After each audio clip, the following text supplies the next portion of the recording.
దాగు Maharaj versus game changer ఏ cinema కోసం ఎక్కువ వెయిట్ చేస్తున్నారు? నేనైతే గేమ్ చేంజర్ గురించి చేస్తున్నాను. అనిపిస్తుంది రామ్ చరణ్ వైబు. రామ్ చరణ్ వైపు మామూలుగా మనం చెప్పలేదు, ఎప్పుడు కానీ ఈసారి ఎక్కువగా ఉంది. ఎందుకంటే చాలా సినిమాలు మనం చూసాం, నాయక్ కానీ ఇంకా చాలా సినిమాలు చూసాం, మగధీర కానీ అక్కడి నుంచి ఫేమస్ అయ్యాడు చాలా వరకు.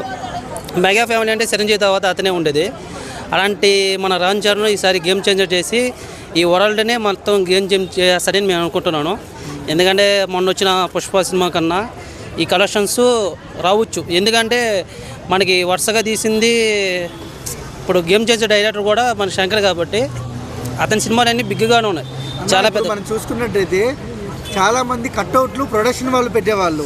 ఈసారి రామ్ చరణ్ ఫ్యాన్స్ విజయవాడలో 250 అడుగుల కట్అవుట్ పెట్టారు కదా, ఎలా అనిపిస్తుంది అన్నది? అలాంటివన్నీ మనకు బాగానే ఉంటాయి నా చూడడానికి. ఎందుకంటే అలాంటివి చూసినప్పుడే కదా మనకు తెలుగు దేశం గురించి.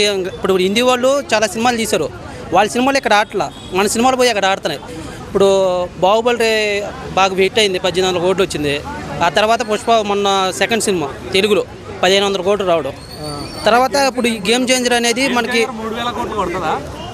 3000 అంటే చెప్పలేమన్నా. కాకపోతే మన పుష్ప సినిమాను బీట్ చేయవచ్చు, ఎందుకంటే అక్కడ శంకర్ ఉన్నాడు కాబట్టి హైప్ కూడా అలాగే ఉంది. కొట్టచ్చు అన్న, 2000 కోట్లు అయితే కొడుతుంది నేను అనుకుంటున్నాను. ఎందుకంటే మన వరల్డ్ వైడ్ చాలా ఫేమస్ అయ్యాడు. అంతే RRR సినిమాకు మనకు నాయక్ మనకు ఆర్ఆర్కి వచ్చిన వైపు చాలానే ఉంది. జపాన్ వాళ్ళు కూడా వచ్చి మన తెలుగు సినిమాని చాలామంది చూశారు.